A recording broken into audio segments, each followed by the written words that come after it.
Hello guys, today Uncle Vasil brings you a question that sounds like a meme, but the answer reveals a lot about how the Soviet Union actually worked.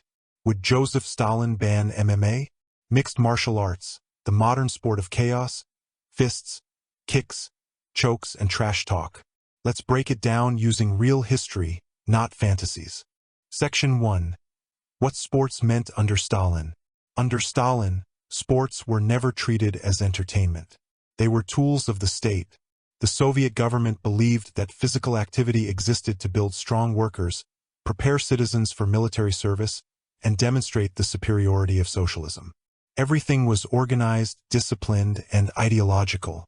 Even the term "fiskultura" meant physical culture, not leisure or fun.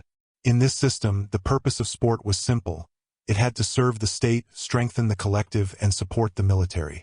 So the real question becomes whether MMA fits into a world where sport is supposed to be controlled, predictable, and politically useful. Section 2. What combat sports the USSR allowed? The Soviet Union did support combat sports, but only those that aligned with its goals.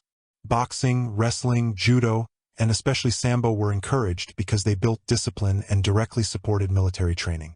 These sports were structured, regulated, and designed to produce strong, obedient fighters. But the state rejected anything that appeared too violent, too individualistic, too commercial, or too chaotic. Modern MMA, with its unpredictable style clashes and entertainment-driven presentation, would immediately clash with the Soviet idea of controlled physical culture. Section 3. Why Stalin would ban modern MMA? If we look at Stalin's worldview, modern MMA would be banned almost instantly. First, MMA is commercial entertainment. Stalin rejected commercialized sport and viewed it as capitalist corruption. The UFC sponsorships, ring girls, pay-per-view events, and private promotions would be unacceptable. Second, MMA celebrates individual stars. The Soviet system discouraged personal celebrity and viewed showmanship as bourgeois egoism. A fighter like Conor McGregor would be considered a political problem, not an athlete. Third, MMA is dangerous and unpredictable.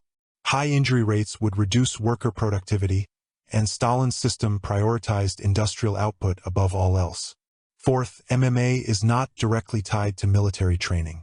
Sambo and wrestling were useful for soldiers, while MMA is too mixed and entertainment-oriented to be a clean military tool. Finally, MMA is heavily influenced by foreign culture, especially Western capitalism, which Stalin viewed with deep suspicion. Section 4. The only way MMA could survive. Now, could Stalin allow a modified version of MMA? Possibly, but it would look nothing like the UFC. A Soviet version would remove all showmanship, eliminate trash talk, ban sponsors, and place fighters under state organizations rather than private promotions. Instead of personal brands, fighters would represent factories, military units, or youth organizations. The entire sport would be reframed as a disciplined, militarized training system. In other words, the only version Stalin might tolerate would resemble a Red Army Combat Sambo Championship, designed for propaganda and military readiness rather than entertainment. Final verdict. So, would Stalin ban MMA? Yes. Without hesitation.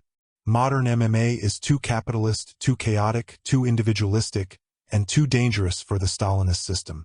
But a heavily controlled, state-approved, militarized version might survive, as long as it served the state, not the fighter.